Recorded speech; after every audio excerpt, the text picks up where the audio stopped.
Hello, everyone, and welcome to the first episode of Make That Make Sense, the game show where myself and an industry expert dissect one headline, one deal, and one tweet at the intersection of digital media and money, all in 15 minutes. So let's introduce our guest. Today, I'm super stoked to welcome Mike Beyman. Mike is the head of strategy and business operations at AdWeek, one of the largest advertising publications in the world. Before this role, Mike was the vice president of corporate strategy and development at Condé Nast, where he was responsible for driving revenue and growing audiences at Condé Nast and their affiliated brands, which include GQ, Vanity Fair, and others. Before that, Mike was a management consultant at McKinsey, and Mike started his career as a producer at CNBC. Mike is an expert in the digital media space and understands the money behind digital media, so I'm excited to have him on the game show. All right, let's do it. Mike, thanks for coming on Make That Make Sense. Thank you for having me. I'm super excited. Excited to have you as the first guest, but we only have 15 minutes, so let's get to the rules. Sounds good. No pressure being the first guest, by the way, so thanks for that. No pressure. All right, so a little rundown. So on Make That Make Sense, we go through one headline, one tweet, and one deal in 15 minutes. Each section, meaning the headline, deal, and tweet, lasts 3.5 minutes. The guest will then have 1 minute to answer both trivia questions, and all topics, meaning the headline, deal, and tweet, are from the last 10 days. So we're talking about stuff that is very recent in the industry. All right, Mike, let's get into it. Are you ready for the headline? Let's do it.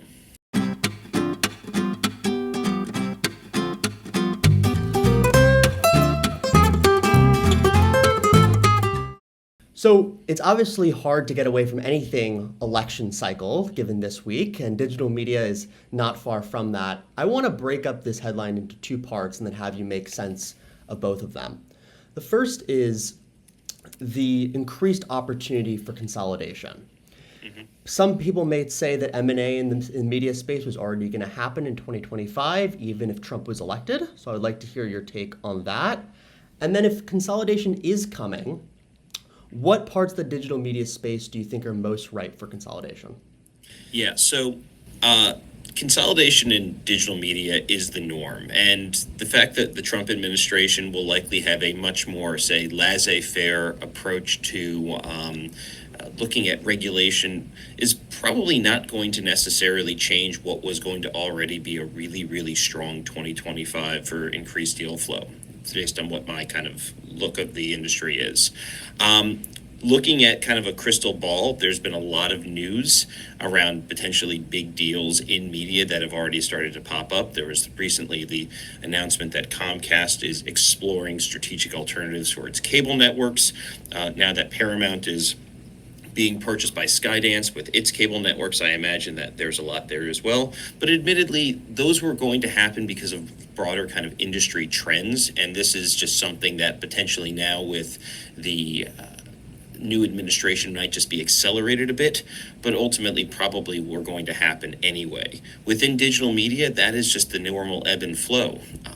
I will imagine that there are numerous big brands that will likely try to find opportunities to either be part of a bigger consortium or potentially try to find just a better way to operate based on how they've just been before. Big legacy media companies certainly have an opportunity to potentially cash in on this, but ultimately that's just going to be something that was going to happen anyway. And so as media becomes more and more independent, we're seeing a lot more small companies come into the scene. Is this consolidation only going to help the big players, or do you think there could be a down trickle effect for a lot more of those companies? I mean, I'm just going to take a step back. I'm really not a proponent of traditional media consolidation and of, legacy players buying more. If anything, it needs a good kind of shakeout. And I'm hoping that recent kind of, developments and trends in the last few years have really given the traditional media mogul a real kind of hard look as to what the kind of approach is to doing that. My old business school professor, Jonathan Nee, wrote this excellent book about 15 years ago called The Curse of the Mogul. And the thesis was that these big scale media acquisitions of big players buying small players or big players buying big players generates returns below the market average. And even if you look at the biggest last quote scale merger, Warner Brothers Discovery, it's down like 70% from its pre-merger price. So In short, I'd imagine that the media business and digital media specifically will be coming to their senses, and when they look at M&A, they're looking at it not just to kind of bulk up and just to consolidate for the sake of consolidating, but they're looking at alternative objectives that actually help what their business might be. All right, Michael, you killed that first category. I think you're ready for the tweet. Should we go for it? Let's do it.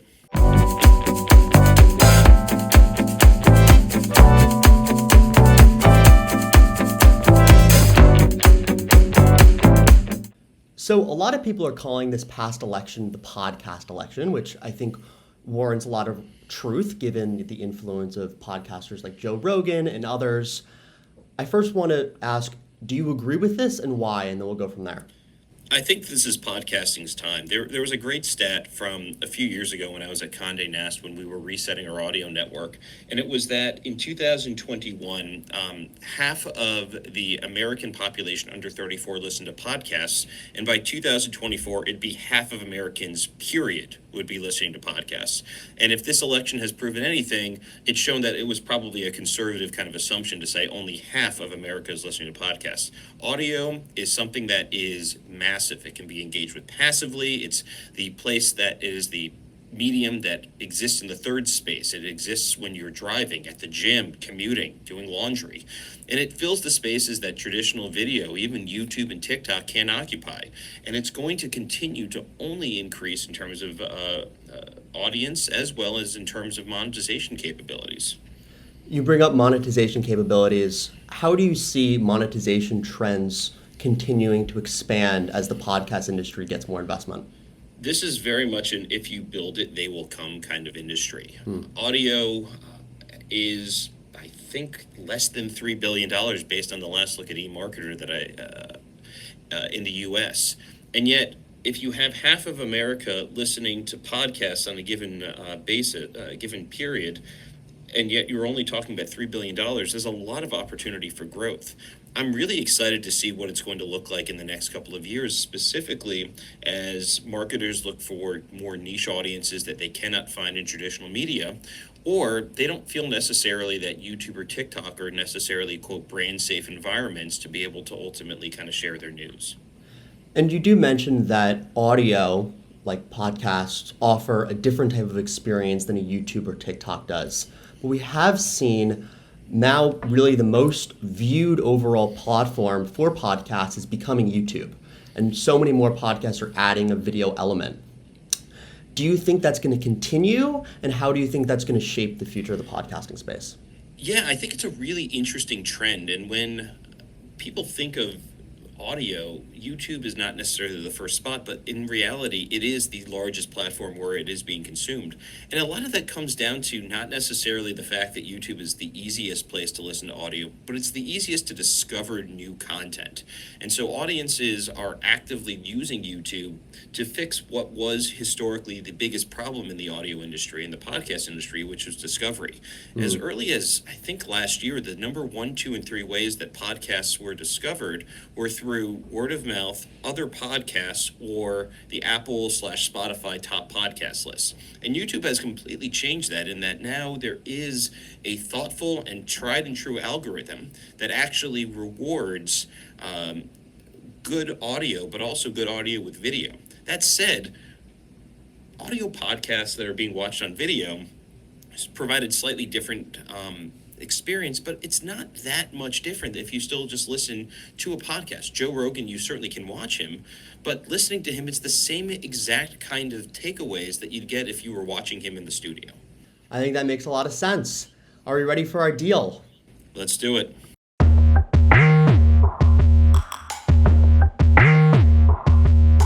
Okay, so just a little background for the audience. BSC Global is a Brooklyn-based entertainment company whose assets include the Brooklyn Nets, the New York Liberty, the Barclays Center, and they went ahead and acquired this legacy Brooklyn publisher named Brooklyn Magazine. From an operator perspective and somebody who looks at audience growth and driving revenue in the media space, how could acquiring a legacy media publication help enhance the value of BSC Global's other assets?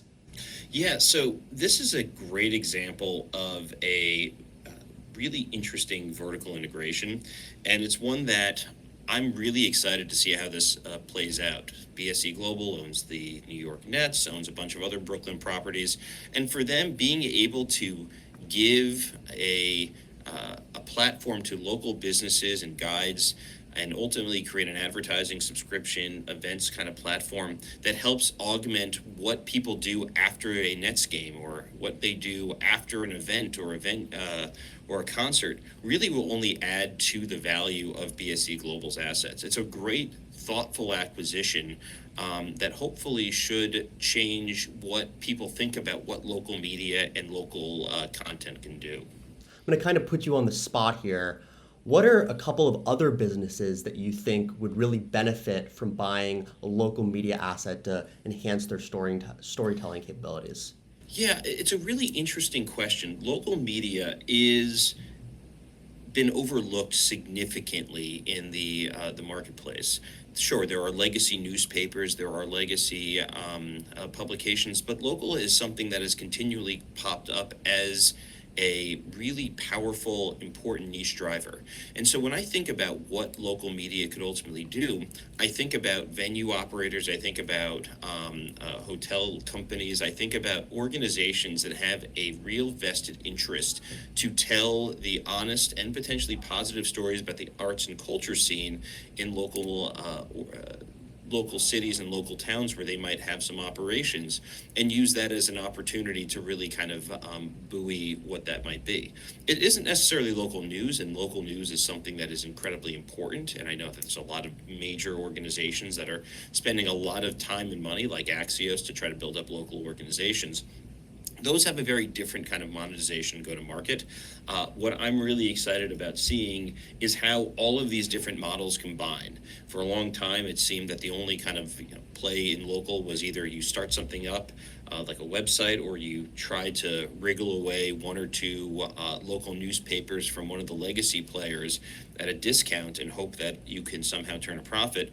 What I'm excited to see is what BSE Global might be able to do with Brooklyn Magazine as maybe a template for other entrepreneurs who want to kind of talk about the local arts and culture scene or the local food scene in a town that maybe doesn't have a lot of coverage, or maybe just only Yelp reviews and Google reviews, and see where it ultimately goes.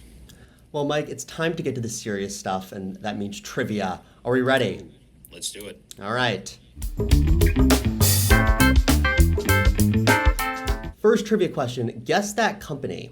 The company was initially launched in 2007. It started as a joint venture between several major media companies, and it offers both a subscription service and an ad-supported free tier. I'm assuming this is Hulu. We have a smart guy in the house today. It would be Hulu. He's 1 for 1. All right, let's make it 2 for 2. All right, 2 truths and a lie. Tell me which one is the lie. The Hustle was acquired by HubSpot. I'm sorry, go ahead. The Hustle was acquired by HubSpot for $27 million. The Morning Brew was acquired by Business Insider for $75 million. And Axios was acquired by the New York Times for $525 million. The lie is number 3. The Athletic was acquired by the New York Times for something along that, but the first 2 were really exciting opportunities for HubSpot to get into media, and for Business Insider to get the most interesting newsletter and probably one of the funniest video companies out there. Well, I tried to stump you with the A from Axios to the Athletic, but it wasn't going to work this time. Option 3 is correct.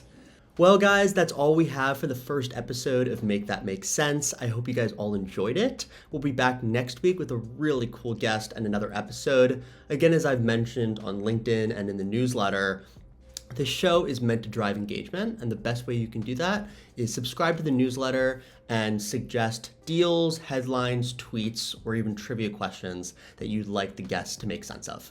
So until next week, have a good week.